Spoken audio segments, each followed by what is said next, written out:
Good evening, y'all, and welcome back to Bourbon Bones. This is our 10th episode.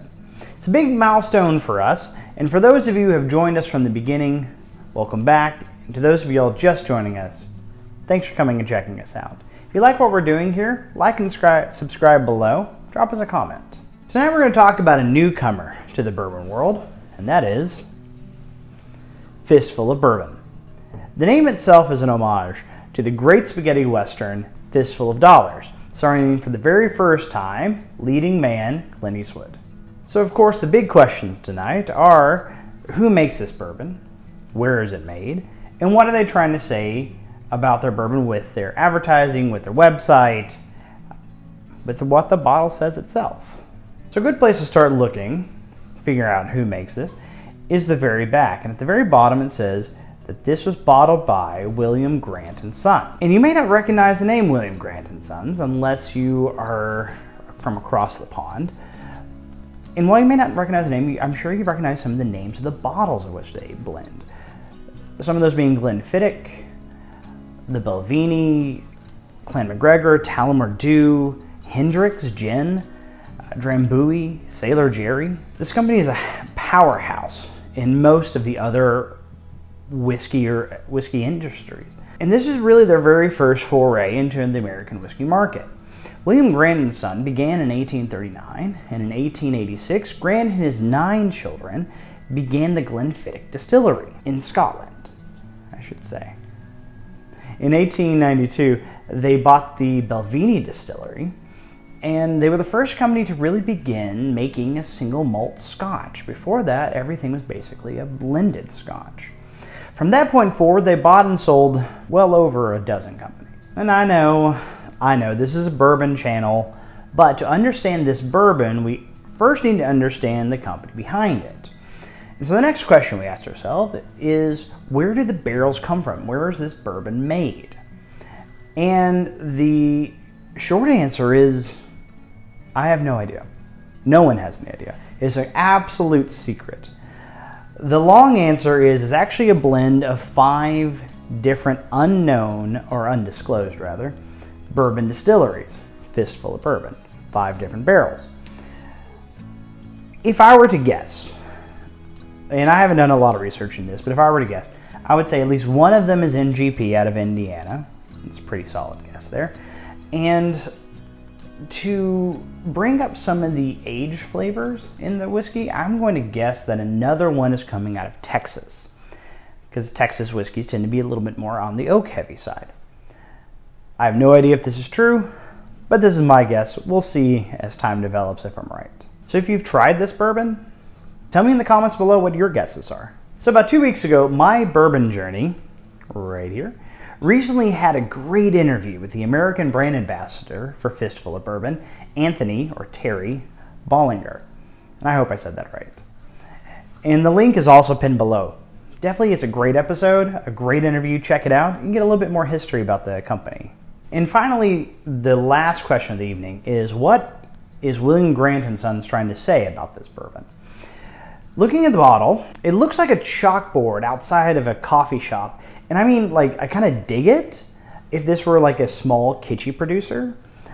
And the back of the bottle talks about the 5 sources used to blend the bourbon. So, backbone balanced and sweet, green leafy and floral, soft spices, hints of nutmeg, butter toffee, and cinnamon licorice. Great flavors. But how does it actually play out in the bottle? And now we're going to do a brand new thing. Lots of technology here. We're actually going to look at the Fistful of Bourbon's website. It's going to pull up right here.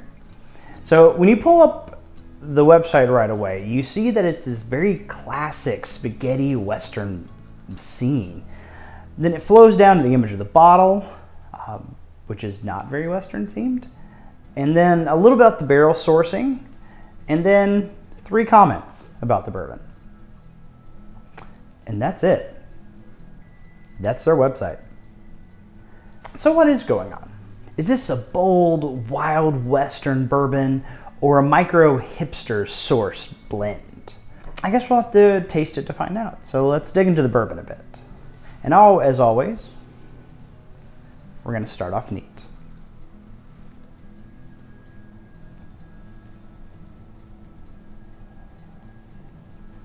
So on the nose you get a little bit of corn sweetness, a little saltwater taffy kind of element, and definitely some ethanol. You can tell it is a younger bourbon, but I wouldn't guess 2 years. I would think maybe like a 4-year-old.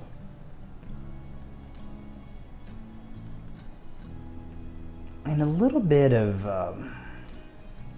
oak, a little oakiness with it.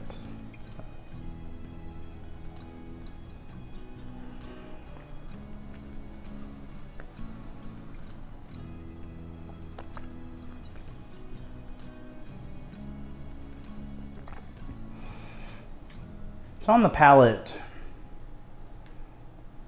a little bit of oak, like an odd amount of oak. Like it seems a little too present for its age, which I think is interesting. Has a little bit of a citrus effect with it. A little bit of caramel.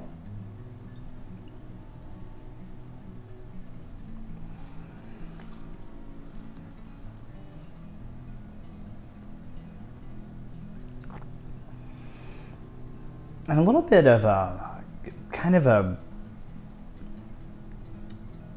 bubblegummy kind of quality to, I don't know, something on there reminds me of like double bubble gum or something. It's interesting.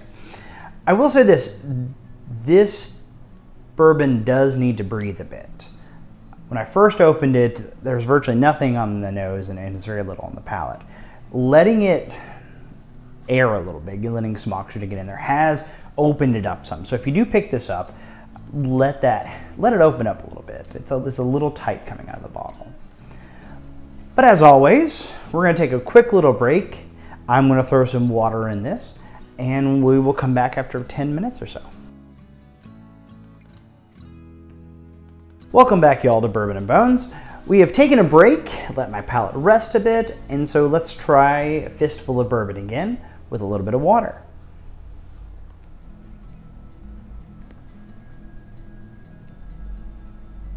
And so right away, it's very green oak with a bit of water in there. The kind of brininess is kind of dissipated. Green oak and still a little bit of that taffy element to it.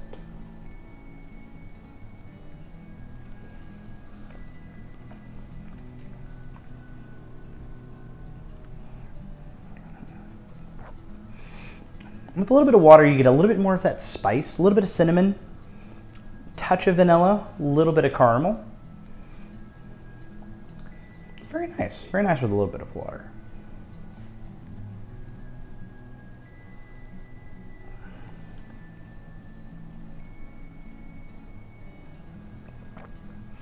And right at the very front, as soon as it hits your palate, you get a little burst of citrus, kind of an orange zest. So for the verdict this evening, I will say this is a huge company with millions to spend on marketing. It comes from a huge background of classy bottles, high-end products, and it produces this. It's nice, but it's a little confusing. It reminds me a lot of Glenfiddich, a Speyside Scotch. It has that brininess to it. Nice and light, comes in at 90 proof. If I didn't know any better, I really would have thought I've actually gotten a Speyside Scotch with a little bit more, maybe with a second casting of it being in bourbon. So you get a little bit of that vanillas and caramels that you normally don't get. But I think the biggest issue, for me personally, is that if you're going to do the Western theme, do the Western theme. Come out with a high rye, punchy bourbon. Everyone loves one of those. Or do a kitschy, funky second casting. Do it like put this bourbon into a sherry cast and sell it as something, I don't know, different.